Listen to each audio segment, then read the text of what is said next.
ce facem cu deșeurile de la cantina școlii. Bănuiesc că se aruncă. Eu cred că ar trebui colectate selectiv fiecare tip de deșeu într-un alt tip de bubel. Aș vrea să cred că se adună selectiv, dar nu știu cum sunt valorificate. Dumneavoastră, cum credeți că ar trebui depozitate? Păi eu cred că ar trebui niște pubele speciale și cred că ar trebui pornit un program pentru reciclarea acestor deșeuri. E posibil să se colecteze selectiv. Cel mai bine este să colectăm selectiv deșeurile. Ce soluție ați propune pentru achiziționarea unor pubele speciale? Este foarte important să căutăm sponsori. Poate ne ajută și părinții. Eu, de câte știu, deșeurile de la cantina școlii nu se reciclează pe categorii. Se reciclează. Se colectează, dar nu pe categorii. Se colectează pe categorii? Cred. Șeful cantinei ne-a spus: până în prezent nu avem distribuții separate. Uniunea Europeană ce prevede ca peturi să fie puse la tomberon separat, cutii conserve separat, alimentele separat, hârtii separat. Ăsta ar trebui puse în tomberoane separat.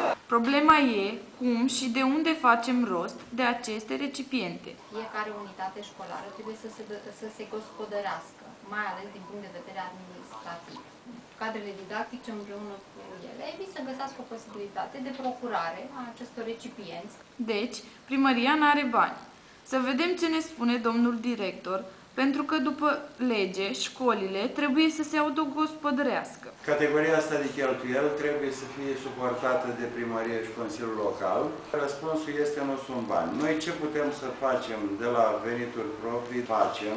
V-am și demonstrat că ne-am preocupat ca școala să fie curată. În concluzie, nici școala nu ne poate ajuta. Nu ne rămâne decât să mergem la diversi agenți economici, să căutăm sponsorizări. Totuși, unele deșeuri se pot valorifica.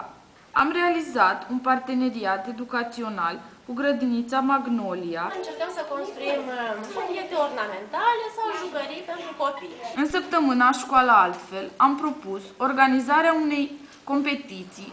Clasele care au în program activități de curățenie a spațiului verde sunt rugați să-și trimită reprezentanții pentru a primi o suprafață de teren pe care să vă efectueze curățenia de primăvară. În săptămâna Școala Altfel mergem din nou la grădiniță împreună cu colegii de la clasele 9H, 10B și 10D să plantăm copăcei. Rămâne pentru mediul mai curat! Schimbă-te, tu nu schimba natura!